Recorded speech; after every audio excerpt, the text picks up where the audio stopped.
more decisive and controversial action by President Trump. This executive order is aimed at reducing regulation, originally introduced in 2010 to protect consumers after the financial crisis. But what's causing concern internationally is the increase in tension with Iran. The president had just 4 words on the subject. They're not behaving. But his officials went much further. They say they're concerned about a ballistic missile launched by Iran, which they say was using a missile large enough to carry a nuclear warhead. And they cite Iran's behavior in Yemen, where they say it's still supplying arms to Houthi forces which control the north of the country. The Trump administration is issuing new sanctions on key individuals and companies they say are linked to Iran's missile program. The sanctions today, I think, are going to be very, very strong and impactful.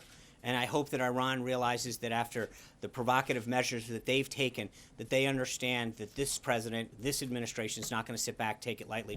At the same podium only 2 days earlier, National Security Advisor Michael Flynn gave this warning to the leadership in Tehran. We are officially putting Iran on notice. Now, in a statement, he's added that the days of turning a blind eye to Iran's hostile actions are over.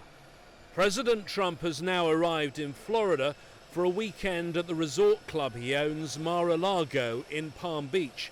Officials are calling it the Winter White House. He'll continue to have meetings and receive briefings while he's here. On Monday, President Trump won't leave Florida. Instead, he'll travel to the other side of the state to Central Command headquarters near Tampa. There, he's bound to be briefed on the ongoing efforts to retake Mosul from ISIL and on the war in Afghanistan.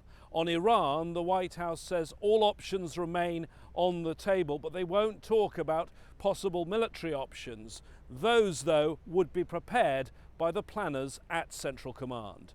James Bays, Al Jazeera, Palm Beach, Florida.